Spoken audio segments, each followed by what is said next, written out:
In this exercise tutorial, I'm going to teach you exactly how to do incline dumbbell bicep curls. This is quite honestly one of my favorite bicep curl variations for a number of reasons, but primarily because of the stretch that it can put on your biceps, okay? I've mentioned this in a lot of other tutorials, but getting a loaded stretch on any muscle is going to be something that really promotes building that muscle. Okay, there's lots of research that shows that stretched position when under load, when lifting weights, can really be effective at stimulating muscle protein synthesis, which is muscle growth, right? So I love this exercise for that reason, because with your bench at an incline and your body leaned back on that incline bench, it's going to put your arms in a position where they come down and actually behind your torso. And since they come behind your torso and you're moving your shoulder joint back like that, it's going to place a deeper stretch on the bicep muscle than you would get with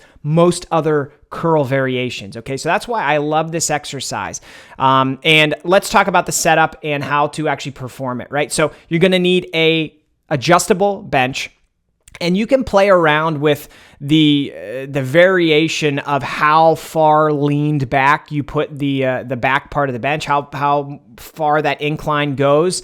Everybody's different. Everybody's going to feel it be more comfortable or more effective at different heights.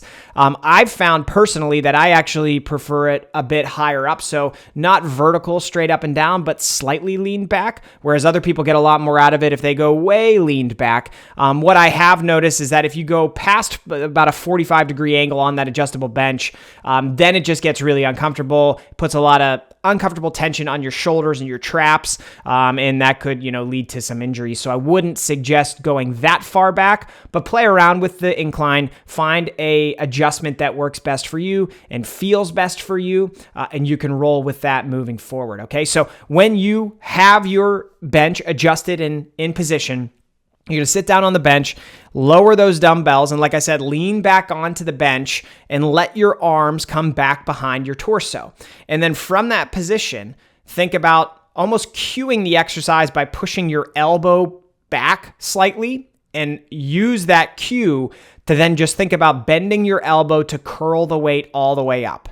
And you should feel a nice contraction at the top. And then this is key, lower those dumbbells back down slowly and under control all the way to the bottom. Do not cheat it. It's going to be more difficult by going all the way to the bottom and feeling that deep stretch. Probably is going to mean you need to use lighter weight than you may want to. But this exercise is not really about setting PRs with how much weight you can lift. It's about effectively stimulating the muscle, right? So that is the form and technique that you're going to want to focus on. At the bottom, pause for a brief moment, and then you can go ahead and perform another rep. I hope you found this video helpful. If you did, make sure you subscribe to the channel for more strength training tips just like this.